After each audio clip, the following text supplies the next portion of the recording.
Nous venons de suivre l'exposé, le brillant exposé de Stéphane qui nous a édifié sur, sur Oui, le encore heureusement, confinement. Et j'espère que tous j'ai ceux qui perdu ou auront quoi? l'occasion de... Vous m'entendez? Une minute. Là. Oui, oui, moi j'entends en tout cas. D'accord, OK. Donc, je disais tantôt que j'espère que ceux qui auront l'occasion de suivre ce partage d'expérience seront autant édifiés que moi. Donc, je vais par là ouvrir la session de questions-réponses. Donc, tous ceux qui ont des questions à poser à Stéphane, je pense qu'il est bien préparé pour répondre. Merci. Ben, je vais bien commencer, sauf s'il y en a d'autres. Oui, c'est ouvert, tu peux commencer. Ben, du coup, moi, la première question, c'est est-ce que dans tes recherches, là, par rapport du coup à prendre le temps pour l'éducation, tu as envisagé ce qui est qu'on appelle l'instruction en famille ou de ce type-là? Non, non, on passe là, on est dans des solutions extrêmes. Ah, j'adore le mot extrême carrément, quoi. Oui, oui, là, c'est effectivement, j'ai souvent vu des reportages là-dessus. Donc là, on se donne à 100% pour les enfants. Je pense que non, on n'est pas prêt. On n'est pas prêt parce que bon, on n'a pas, c'est pas un projet vraiment sur lequel je me suis planché. Mais peut-être que aussi au niveau des moyens, par rapport aussi à tout ce qu'on ambitionne de faire, on ne sera pas capable, voilà,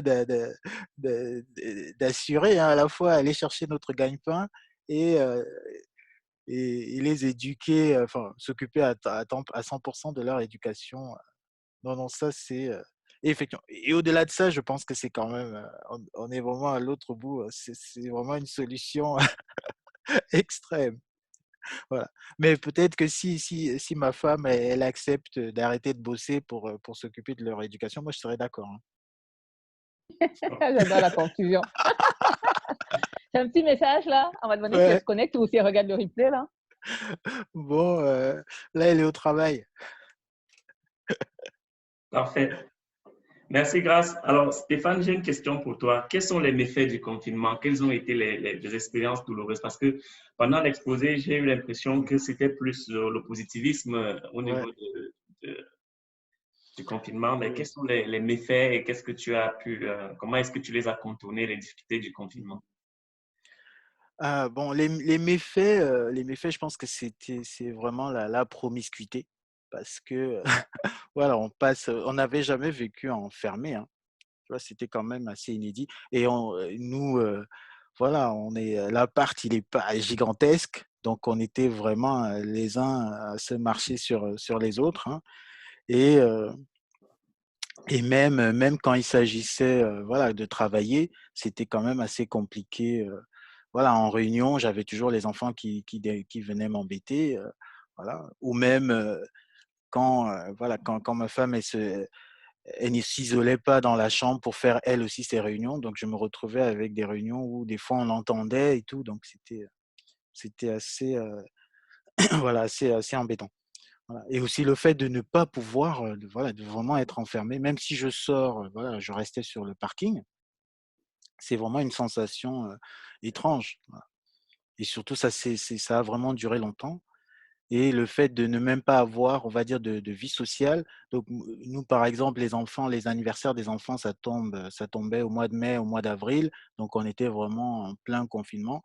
Voilà. Donc, depuis, on a toujours essayé de fêter les anniversaires voilà, avec les amis et tout, la famille, c'est celle qui peut venir.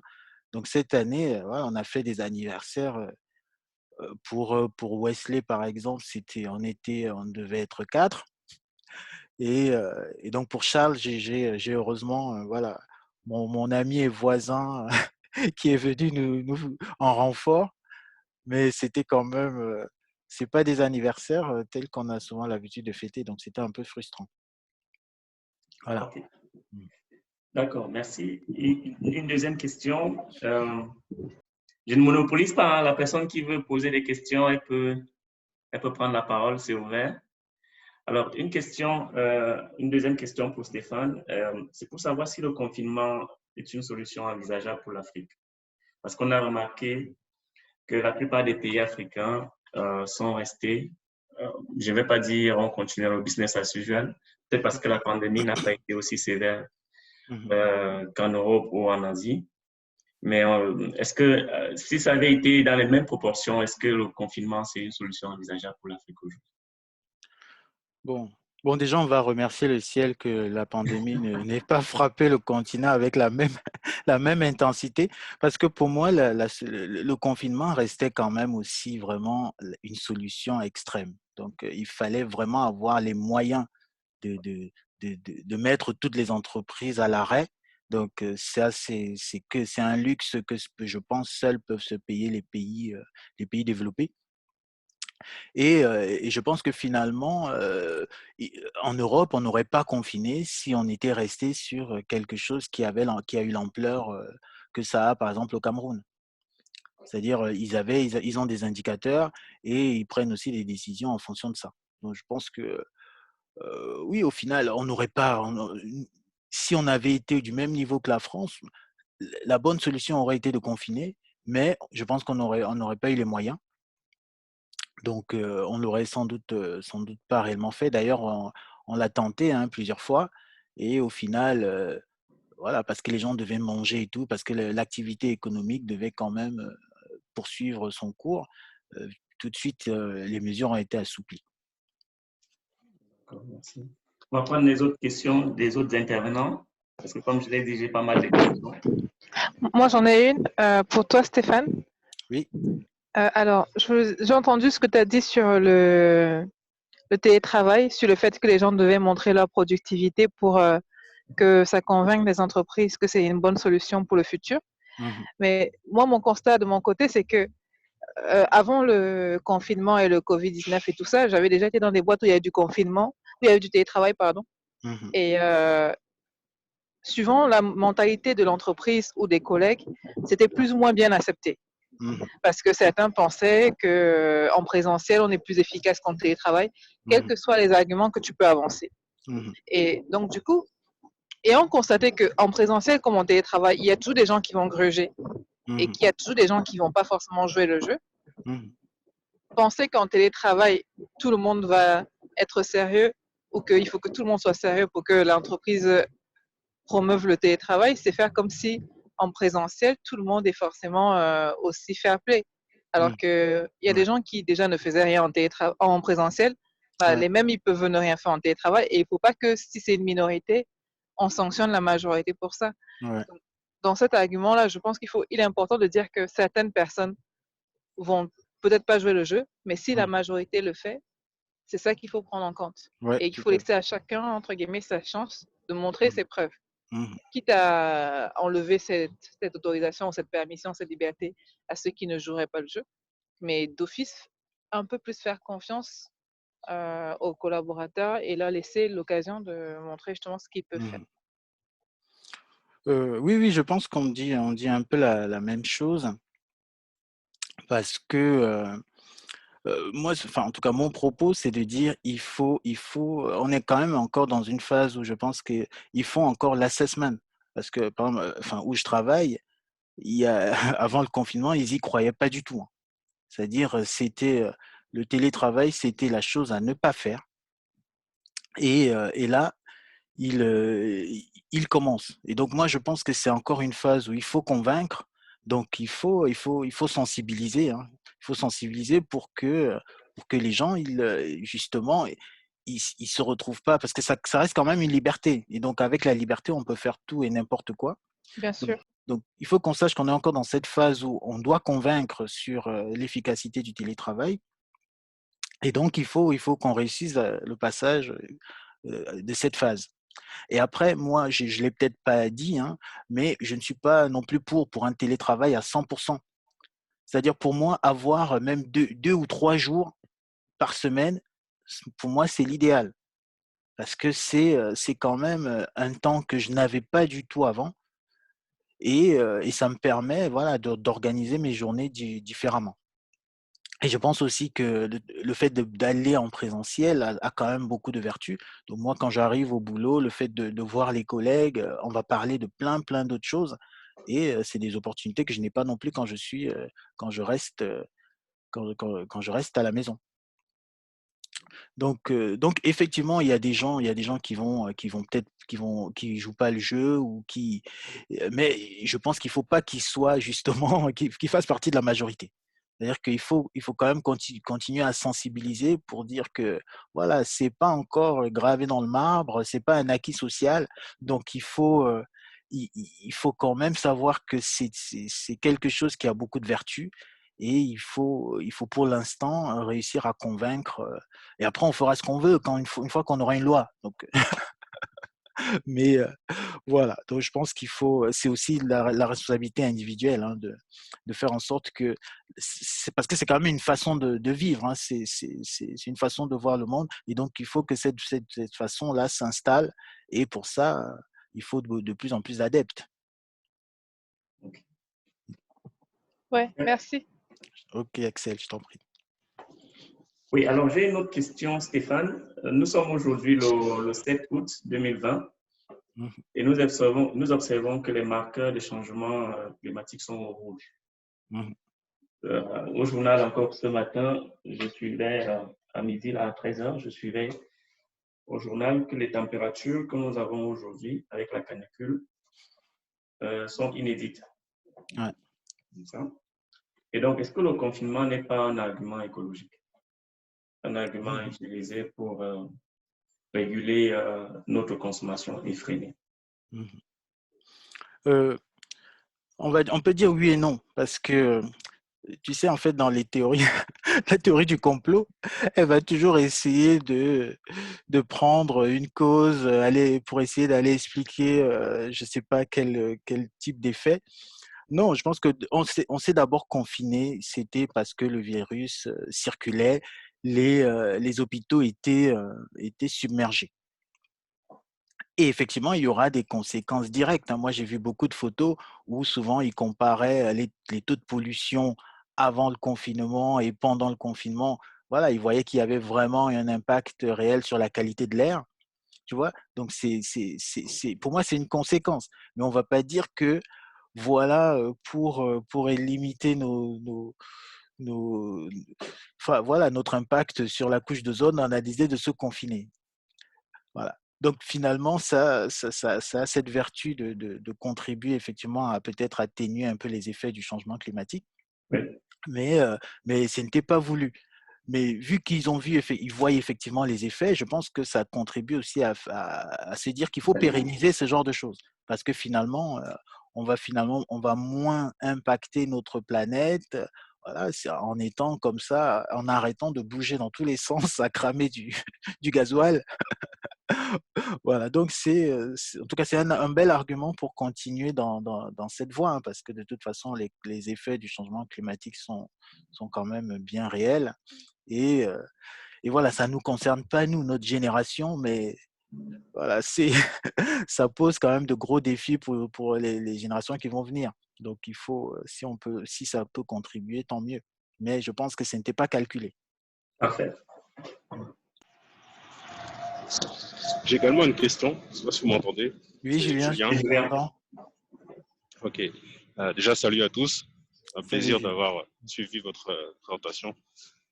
Moi, ma question, ça rejoint un peu celle d'Axel et un peu aussi peut-être celle de l'écologie. C'est-à-dire, est-ce que ça ne vaut pas la peine, le confinement n'était pas l'occasion de relativiser un peu le contexte qu'on a par rapport au travail, la place qu'il prend dans nos vies et la grande place même, j'ai envie de dire, qu'il prend dans nos vies. Quand on explique qu'on fait au moins 8 heures par jour, plus les transports, plus parfois même le travail qu'on fait à la maison.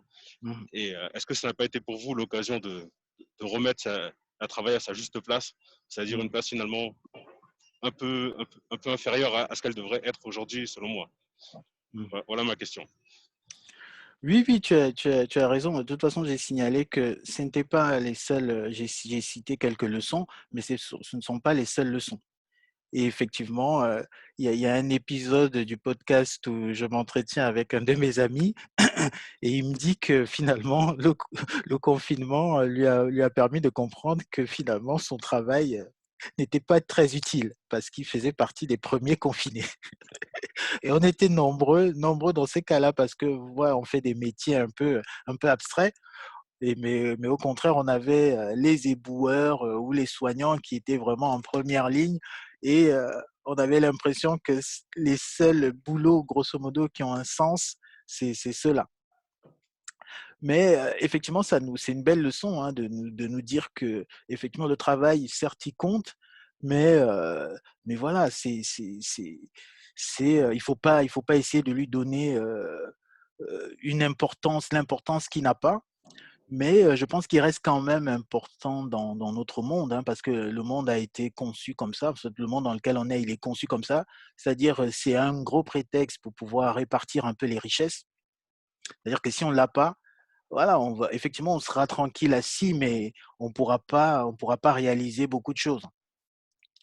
On pourra pas réaliser beaucoup de choses. Enfin, parce que le même travail, il nous permet, par exemple, voilà, quand on part en vacances, de se projeter un peu loin, de faire des choses, voilà, d'avoir une certaine qualité de vie. Et je pense que voilà, il y a peut-être, enfin, les gens vont aller imaginer des modèles extrêmes hein, où on ne va pas travailler, mais pour moi, ça reste quand même une belle idée parce que quelque part, même si on fait pas un métier qui est très, on va dire qui est fondamental, comme sauver des vies, quelque part, on a quand même une certaine estime de soi qui est quand même qui est boostée parce que voilà, on a la sensation de contribuer à quelque chose, voilà, de faire quelque chose qui a quand même du sens. Donc ça reste important, mais effectivement, le télétravail nous dit que, en tout cas, il nous enseigne que voilà, il faut parfois relativiser. Justement, faut pas souvent le mettre à un niveau tel qu'on puisse même plus appeler voir ses amis ou, ou voilà, ou partager des moments avec ses proches. Voilà, une fois qu'on a réussi à faire ce qui était nécessaire pour gagner notre pain, faut essayer d'occuper son temps à autre chose. Merci pour cette réponse. Ok, Julien. Bah, du coup, en repartant de la question de Julien, ça me permet de poser, je sais pas si tout le monde m'entend. Oui, on t'entend. Oui, oui, grâce. Ah, ok. Bah, du coup, de reposer la question par rapport justement à comment on dit ça, à l'équilibre que tu as fait par rapport à tes différents projets.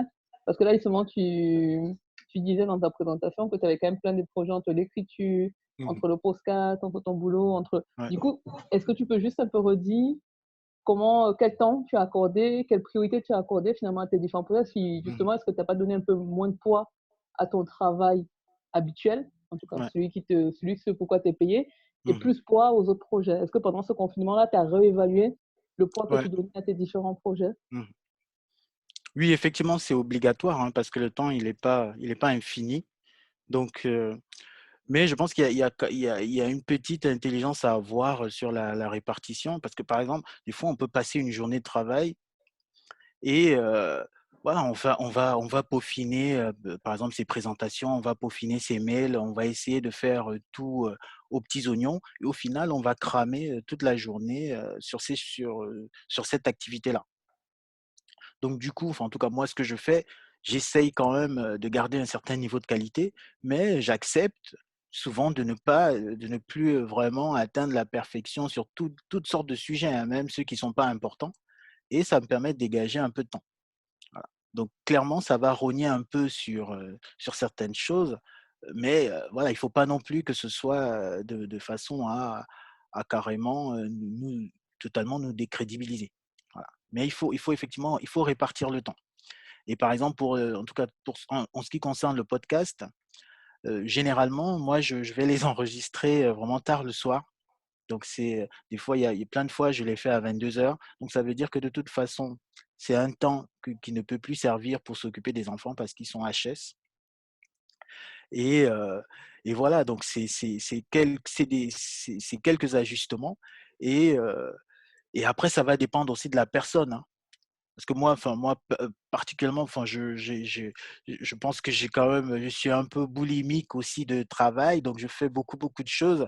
Donc souvent, il y a de toute façon des choses. Par exemple, ma femme, elle va pas suivre. Donc moi, quand j'ai encore un peu d'énergie, je peux aller faire quelque chose, mais elle est déjà en train de dormir. Donc clairement, cet autre temps là que je veux prendre pour faire des choses, voilà, qui auront du sens pour moi. Mais, heu, mais voilà, l'idée là, elle est là. J'ai pas inventé, le temps. je vais essayer juste dans ma journée, par exemple, de prendre, voilà, d'insérer des choses qui finalement n'impactent pas trop la qualité de mon travail au final. Alors que je n'aurais pas, si j'étais sur site, j'ai passé, des fois, je vais aller perdre mon temps à passer plus de 2 heures, voilà, assis au restaurant avec les collègues et tout. Enfin, je perds pas mon temps, en fait, c'est enrichissant de discuter avec eux.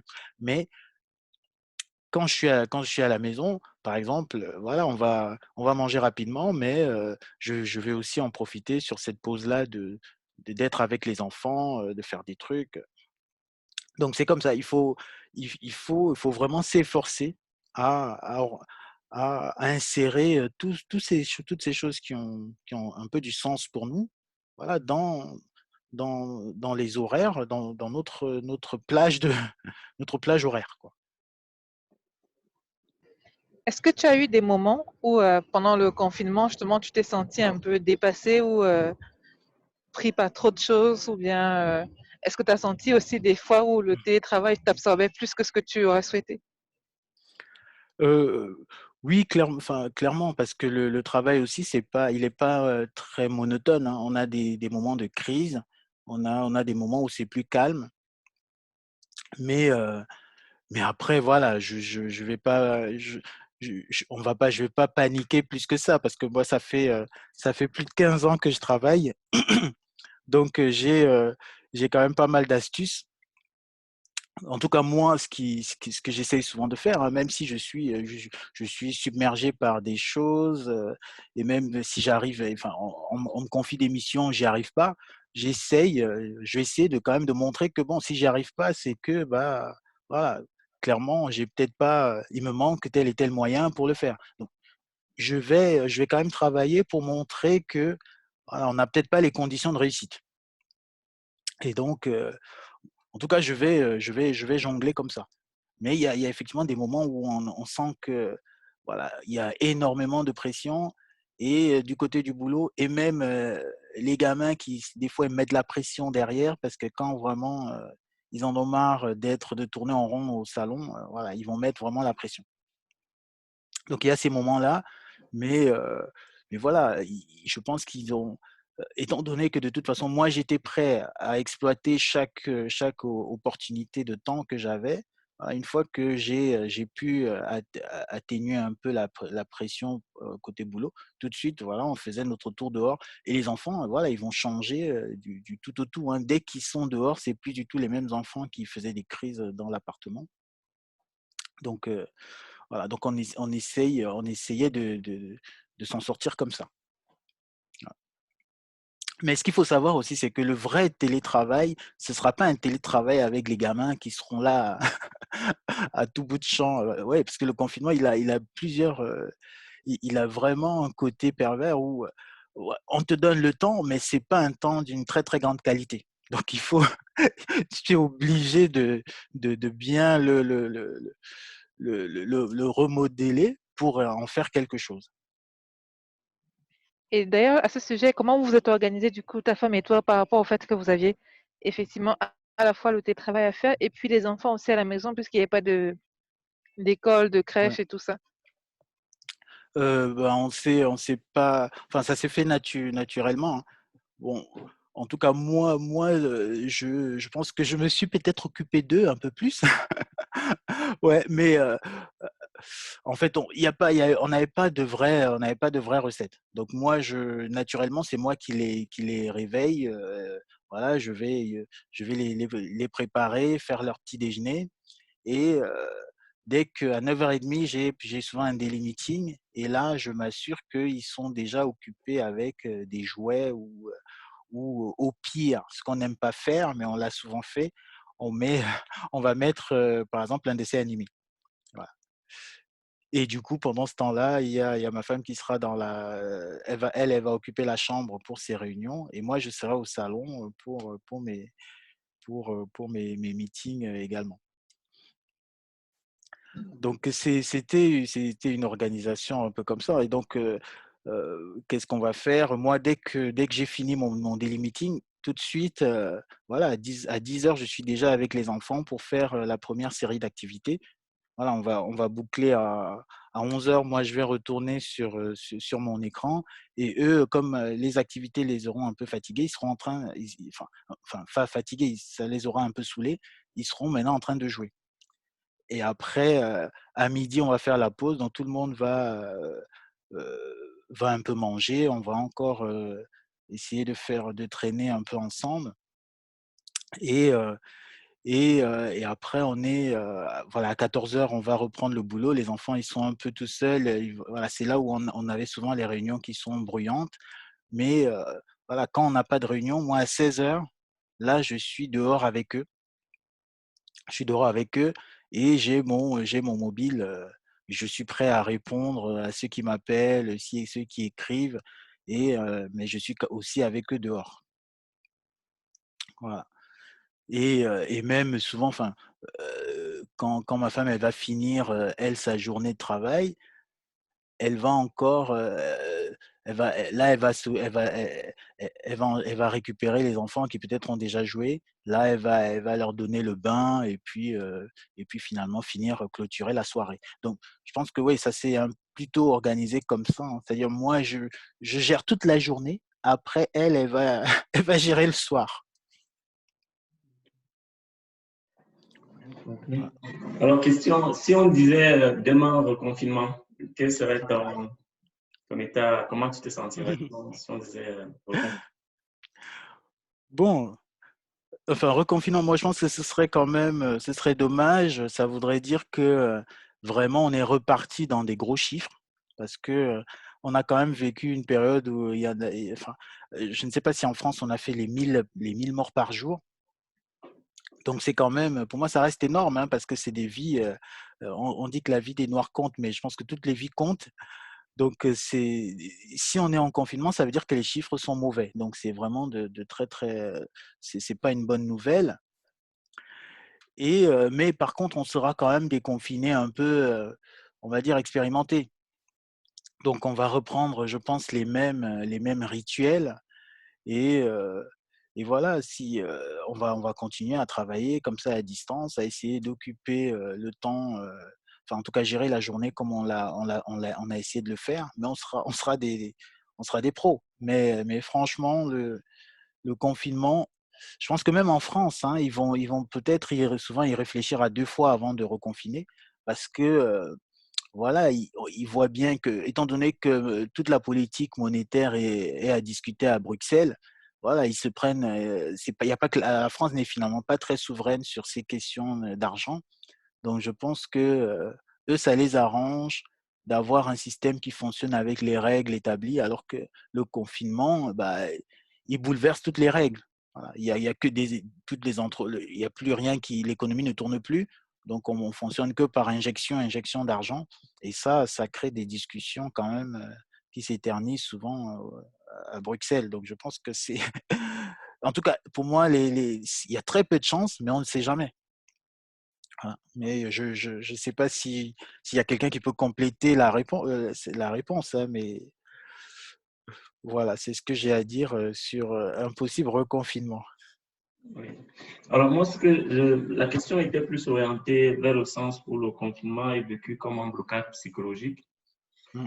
C'est-à-dire que tout ce que tu as cité pendant l'exposé, pendant les discussions, comme étant bénéfices ou alors nouvelles aptitudes acquises avec le confinement, Mmh. euh, je veux dire, si on commence à les implémenter de façon naturelle, alors le confinement va s'imposer un peu comme un blocage psychologique Mmh. parce qu'on serait déjà engagé dans cette dynamique où on apprend les bonnes manières de faire le télétravail, où on apprend à vivre l'instant présent, à passer du temps avec des personnes, des choses qui comptent réellement, passer du temps sur des choses qui comptent. Et donc, si on annonce confinement, le premier blocage qui va venir sera un blocage psychologique. Parce que ce qui va avec le confinement, on l'implémente, ou plutôt certaines personnes ont déjà commencé à l'implémenter.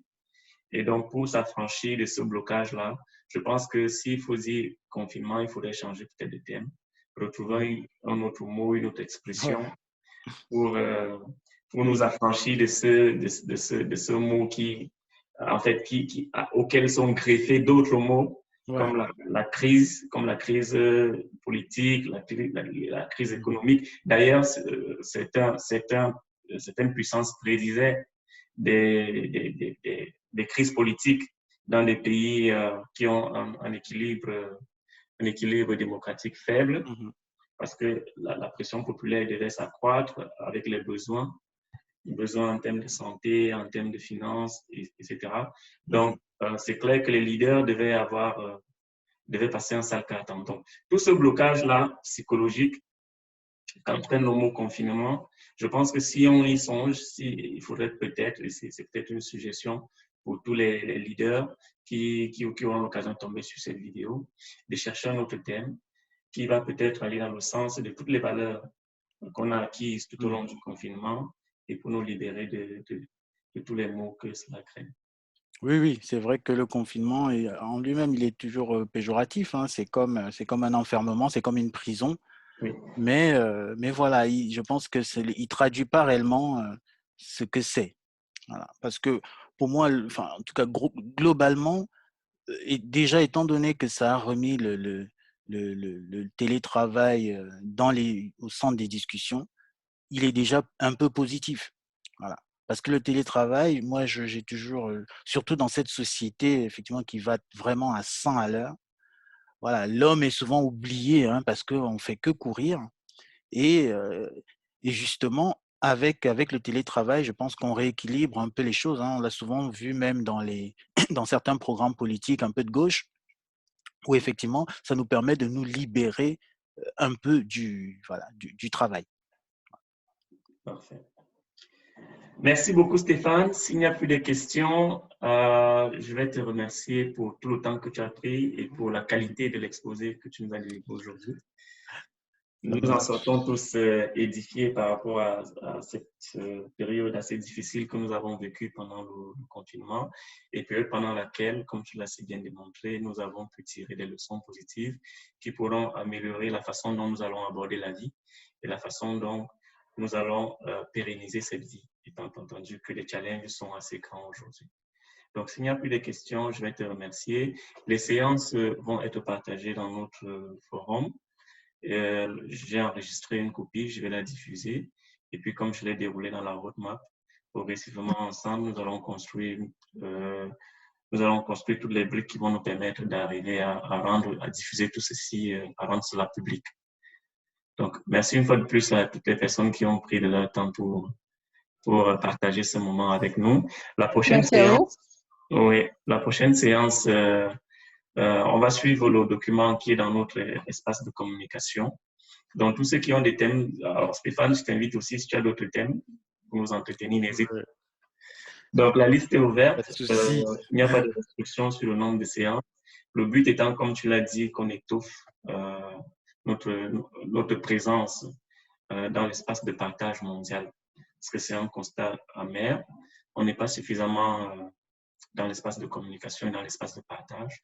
Et les petits pans, les petits pavés que nous lançons peuvent inspirer d'autres personnes et nous permettre de véritablement construire quelque chose qui va aider les générations à venir.